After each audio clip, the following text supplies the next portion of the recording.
TBC Tamil News.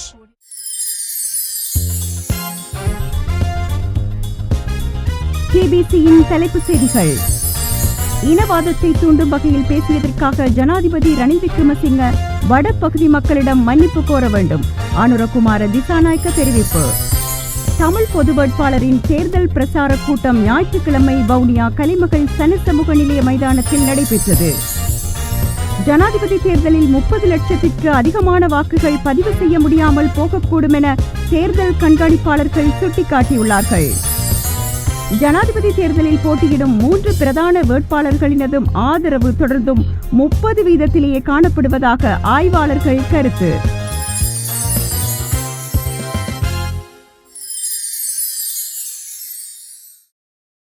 வணக்கம். டிபிசியின் தமிழ் மாலை செய்திகளோடு இணைந்திருக்கிறீர்கள். சிறிய விளம்பர இடைவேளையின் பின் செய்திகள் தொடரும். 28 ஆண்டுகளாக பிரித்தானியாவில் இருந்து ஒலிக்கும் டிபிசியின் தமிழ் நியூஸ். தமிழில் முதல் முறையாக AI செயற்கை நுண்ணறிவு ஊடாக செய்திகளை வழங்கி வரும் டிபிசி ஊடகத்துறையில் அனுபவமிக்க ஆசிரியர் குழுவினரால் தயாரிக்கப்படும் டிபிசியின் காலை மாலை செய்திகள், டிபிசி அரசியல் தேடலான இன்சைட்ஸ் மற்றும் அரசியல் ஆய்வு உங்களை வந்தடைய எமது சேனலை சப்ஸ்கிரைப் செய்து லைக் செய்யுங்கள். தொடர்புகளுக்கு 00447817063682 டிபிசியின் நிகழ்ச்சிகளை காண தவறாதீர்கள். இனி விரிவான செய்திகளை பார்ப்போம். தேசிய மக்கள் சக்தியின் தலைவர் அனுரகுமார திசாநாயக்க வடபகுதியில் நிகழ்த்திய உரை ஒன்று சர்ச்சையை ஏற்படுத்தியதை அடுத்து அவருக்கு ஆதரவாக தமிழ் தேசிய கூட்டமைப்பின் பாராளுமன்ற உறுப்பினர் MA சுமந்திரன் கருத்து தெரிவித்துள்ளார். தென்பகுதி மக்கள் ஒரு மாற்றத்திற்காக அணி திரளும் போது அந்த மாற்றத்தை நீங்கள் எதிர்த்தால் தெற்கில் மக்களின் மனநிலை எவ்வாறு இருக்கும் என்பதை கற்பனை செய்து பாருங்கள். அந்த மாற்றத்தின் எதிரிகளாக யாழ்ப்பாண மக்கள் நோக்கப்படுவதை விரும்புகிறீர்களா என்று சில தினங்களுக்கு முன்னர் வடக்கில் நடைபெற்ற பிரசார கூட்டம் ஒன்றில் அனுரகுமார மக்களை நோக்கி கேட்டார். இந்த கருத்துக்கு கண்டனங்கள் கிளம்பின. வடக்கு மக்களை நோக்கி விடுக்கப்பட்ட அச்சுறுத்தலாக இதை ஜனாதிபதி ரணில் விக்ரமசிங்க வர்ணித்தார். இந்த சர்ச்சை தொடர்பில் ஊடகங்களுக்கு கருத்து தெரிவித்த சுமந்திரன், இனவாத நோக்கத்துடன் வெளியிடப்பட்ட கருத்தாக அனுரகுமாரவின் அந்த உரையை கண்டனம் செய்வதை ஏற்றுக்கொள்ள முடியாது என்று மறுதளித்தார். தோழர் அனுரகுமார இனவாத உணர்வுடன் அந்த கருத்துக்களை வெளியிட்டதாக நான் நினைக்கவில்லை. அவரை நான் நன்றாக அறிவேன். அவர் அத்தகைய மனிதர் அல்ல. உண்மையில் இந்த நாட்டில் இனவாதத்தை இல்லாமல் ஒழிப்பதற்கு மிகுந்த அக்கறையுடன் அனுரகுமார செயற்பட்டு வருகின்றார். அதனால் இந்த விவகாரத்தில் எமக்கு வேறுபட்ட அபிப்பிராயம் இல்லை என்று சுமந்திரன் தெரிவித்துள்ளார். ஜனாதிபதி தேர்தலில் எதிர்க்கட்சித் தலைவர் சஜித் பிரேமதாசவை தமிழரசு கட்சி ஆதரிக்கிறது என்பதை மீண்டும் உறுதிப்படுத்திய அதேவேளை பொதுவான இலக்குகளுக்காக அனுரகுமாரவுடன் ஒத்துழைப்பதில் உள்ள நாட்டத்தையும் சுமந்திரன் வெளிப்படுத்தினார்.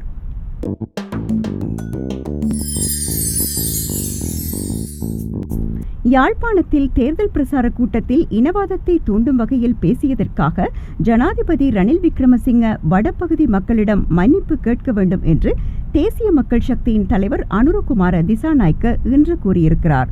கம்பெனிகள் ஊழியர்கள் சங்கத்தின் 25வது மாநாட்டில் உரையாற்றிய அவர், வடபகுதி மக்கள் மீது நான் அனாவசியமான செல்வாக்கை செலுத்தியதாக கூறும் விக்ரமசிங்க என்னை அந்த மக்களிடம் மன்னிப்பு கேட்க வேண்டும் என்று சவால் விடுக்கின்றார். நான் அல்ல இனவாதத்தை தூண்டும் விதமாக வடக்கில் பிரசார கூட்டத்தில் பேசியது. அவர்தான் அவ்வாறு பேசினார். இந்த தேர்தலில் இனவாதத்தை தூண்டுவதற்கு ரணில் முயற்சிக்கிறார் என்று குற்றம் சாட்டினார். ரணிலுக்கு சரியான பதிலை கொடுத்தமைக்காக தமிழ் தேசிய கூட்டமைப்பு பாராளுமன்ற உறுப்பினர் MA சுமந்திரனுக்கு நான் நிச்சயம் நன்றி கூற வேண்டும். இப்போது ரணில்தான் வடபகுதி மக்களிடம் மன்னிப்பு கேட்க வேண்டும். இனவாதத்தை தூண்டும் அரசியல் இந்த நாட்டில் இருந்து இப்போது போய்விட்டது. அந்த அரசியல் இப்போது செல்லுபடியற்றதாகிவிட்டது.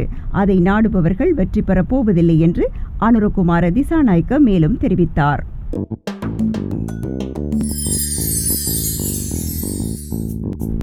தமிழ் பொது வேட்பாளரின் தேர்தல் பிரசார கூட்டம் ஞாயிற்றுக்கிழமை வவுனியா கலிமகள் சனசமூக நிலைய மைதானத்தில் நடைபெற்றது.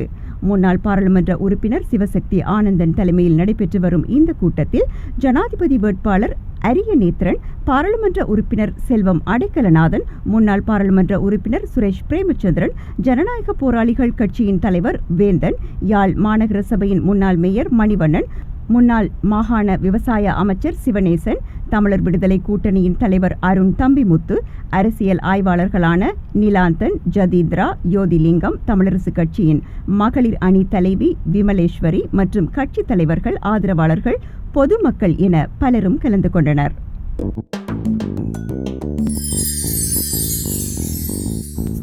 இதுகால வரையில் ஜனாதிபதி தேர்தல்களில் வாக்களித்து வந்த பாங்கை வடபகுதி மக்கள் மாற்றக்கூடாது என்று ஜனாதிபதி ரணில் விக்ரமசிங்க கேட்டுக்கொண்டுள்ளார்.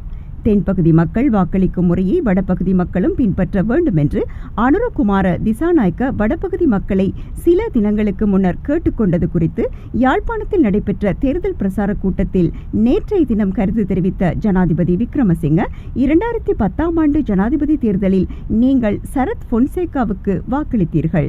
தென்பகுதி மக்கள் மஹிந்த ராஜபக்ஷவிற்கு வாக்களித்தார்கள். ஆனால் உங்களுக்கு எதுவும் நடக்கவில்லை. 2015ஆம் ஆண்டு தேர்தலில் நீங்கள் மைத்ரிபால சிறிசேனவுக்கு வாக்களித்தீர்கள். தெற்கு மக்கள் மஹிந்தவுக்கு வாக்களித்தார்கள். ஆனால் எதுவும் உங்களுக்கு நடக்கவில்லை. 2019ஆம் ஆண்டு தேர்தலில் தெற்கில் கோட்டாபய ராஜபக்ஷவிற்கு ஆதரவு கிடைக்கும் போது நீங்கள் அவரை எதிர்த்தீர்கள். ஆனால் கோட்டாபய உங்களுக்கு எதுவும் செய்யவில்லை. இதே பாணியில் நீங்கள் தொடர்ந்து வாக்களியுங்கள்.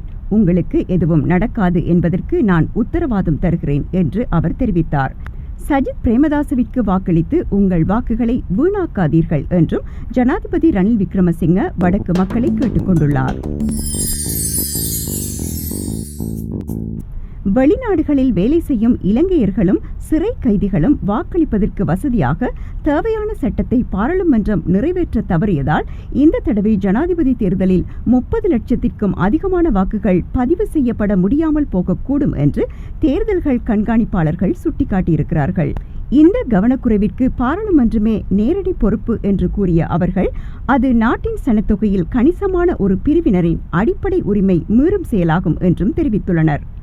இந்த பிரச்சினை குறித்து தேர்தல்கள் ஆணைக்குழுவின் தலைவர் RMAL ரத்நாயக்கவிடம் செய்தியாளர்கள் கேட்டபோது, வெளிநாட்டில் வேலை செய்யும் இலங்கையர்களினதும் சிறை கைதிகளினதும் வாக்குரிமையை உறுதி செய்வதற்கு தேவையான சட்ட சீர்திருத்தங்களை நடைமுறைப்படுத்துவதில் பாராளுமன்றமும் சம்பந்தப்பட்ட அதிகாரிகளும் கவனம் செலுத்தவில்லை என்று கூறினார். தேவையான திருத்தங்களில் கவனம் செலுத்துமாறு தொடர்ச்சியாக வலியுறுத்தப்பட்டு வந்த போதிலும் முன்னேற்றம் எதுவும் ஏற்படவில்லை. தற்போது நடைமுறையில் இருக்கும் சட்ட கட்டமைப்புகளின் கீழ் இந்த தடவை ஜனாதிபதி தேர்தல் நடத்தப்படும். தேர்தல்கள் ஆணைக்குழுவினால் இது விடயத்தில் வேறு எதுவும் செய்ய முடியாது என்றும் RMAL ரத்நாயக்க மேலும் தெரிவித்தார்.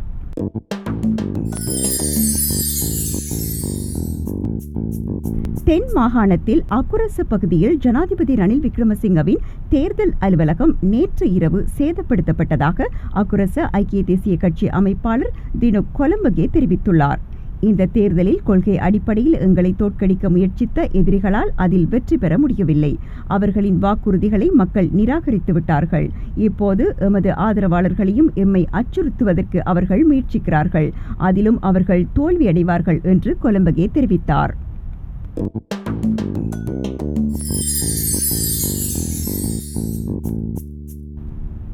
ஜனாதிபதி தேர்தலில் போட்டியிடும் 3 பிரதான வேட்பாளர்களினதும் ஆதரவு தொடர்ந்து 30 வீதத்திலேயே காணப்படுவதாக ஆய்வாளர்கள் தெரிவித்துள்ளார்கள்.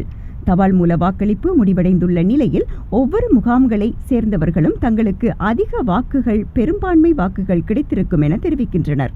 எனினும் இந்த முறை தபால் மூல வாக்குகளில் அதிகளவானவற்றை அனுரகுமார திசாநாயக்கவே பெறுவார் என தெரியவந்துள்ளது. இதேவேளை பிரதான வேட்பாளர்களின் பிரசார பிரிவுகளின் தலைவர்கள் மேற்கொண்ட ஆய்வுகள் ஜனாதிபதி தேர்தலில் போட்டியிடும் 3 பிரதான வேட்பாளர்களினதும் ஆதரவு தொடர்ந்தும் 30 வீதத்திலேயே காணப்படுவதை வெளிப்படுத்தியுள்ளன. தேசிய மக்கள் சக்தியின் ஜனாதிபதி வேட்பாளர் அனுரகுமார திசாநாயக்கவிற்கான ஆதரவு கிராமிய மட்டத்தில் தொடர்ந்து அதிகரிப்பதையும், சஜித் பிரேமதாசவிற்கான ஆதரவில் மாற்றம் இல்லாததையும், ரணில் விக்ரமசிங்கவிற்கான ஆதரவு அதிகரிப்பதையும் சமீபத்திய மதிப்பீடுகள் வெளிப்படுத்தியுள்ளன.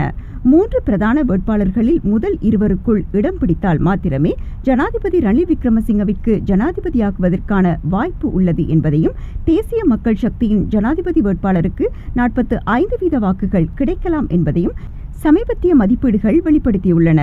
இதன் மூலம் தற்போதைய ஜனாதிபதி தேர்தலில் இதுவரை தெளிவான வெற்றியாளர் என எவரும் இல்லாத நிலை காணப்படுவதாக தெரியவந்துள்ளது.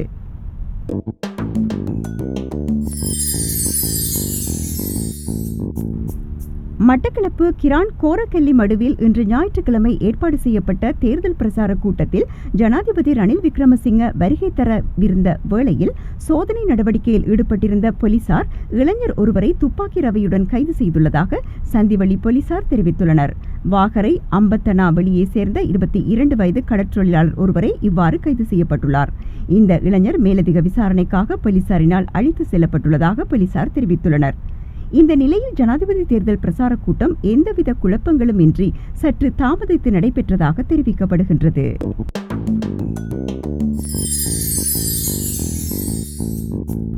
அண்மையில் தனது பதவியை ராஜினாமா செய்த ஐக்கிய மக்கள் சக்தியின் பாராளுமன்ற உறுப்பினர் தலத்தா அத்துக்கோரள ஜனாதிபதி தேர்தலில் ஜனாதிபதி ரணில் விக்ரமசிங்கவிற்கு தனது ஆதரவை தெரிவித்து வெளிமடையில் இன்று நடைபெற்ற தேர்தல் பிரசார மேடையில் பேசினார். இத்துடன் டிபிசியின் இன்றைய நாளுக்கான மாலை தமிழ் செய்திகள் நிறைவடைகின்றன. மீண்டும் நாளை டிபிசியின் காலை தமிழ் செய்திகளில் சந்திப்போம். வணக்கம்.